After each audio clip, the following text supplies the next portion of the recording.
Welcome back as we continue our series of Practical Guide to Islamic Laws of Inheritance.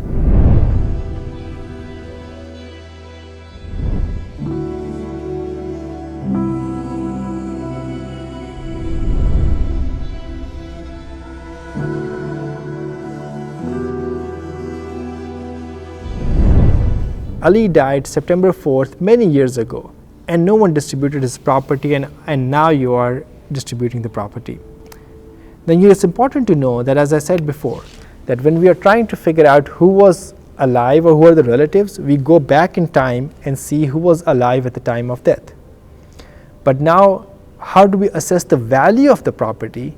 It is at the time of calculation.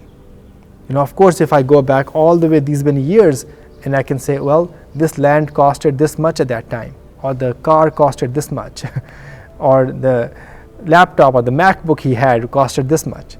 Well, after this many years, the value of the car might be really low. The MacBook might actually not work right now, and the land might be costing too high. So we need to figure out the value of the property at the time of distribution, but the relatives at the time of death.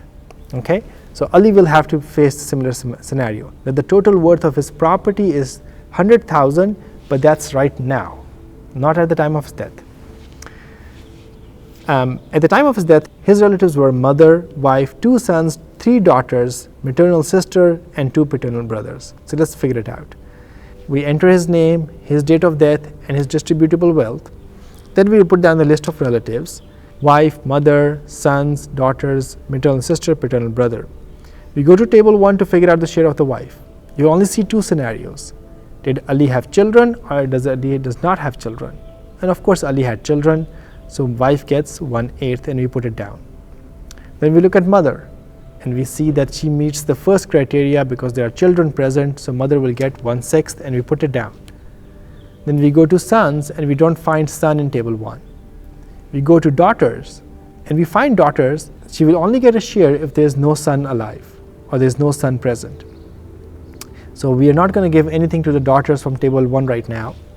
We move on to the maternal sister, and we see that she would only get share if children were not present. And in this case, we see children are present, so she won't get a share either.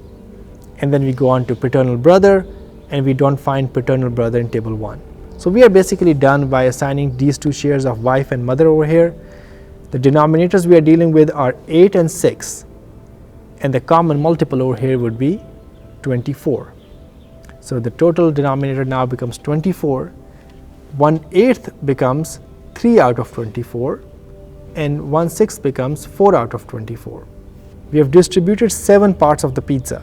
We still have to give 17 more parts out. Ooh, that's a big chunk of pizza. Let's see who finds it or who gets it from table 2.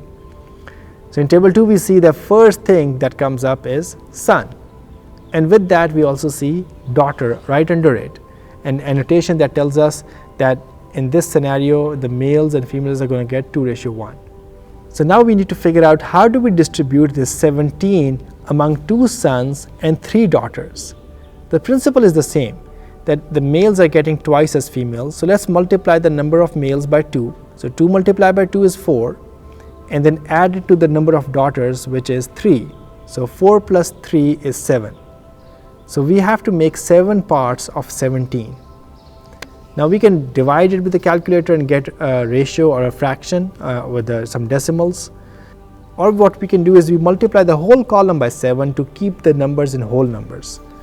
So 7 multiplied by 3 is 21, 7 by 4 is 28, 17 is 91, and the total becomes 168. So out of these 168 parts, we now need to figure out how much each person is getting.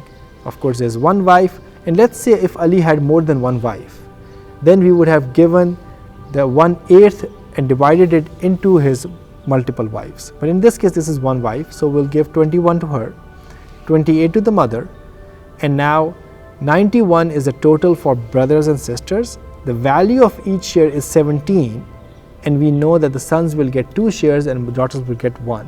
So 17 multiplied by 2 is 34.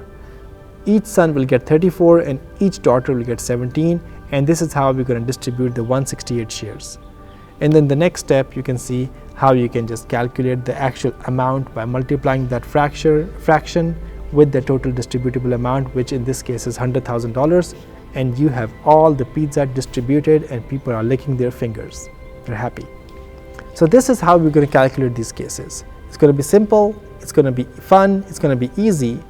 There are certain scenarios that you won't be able to solve if you start solving them right now by yourself. Those scenarios are some special conditions we called masla rad or masla all, which we're going to talk about 2 videos later on. But let's spend some more time with doing some more practice and calculations in the next video. I'll see you then.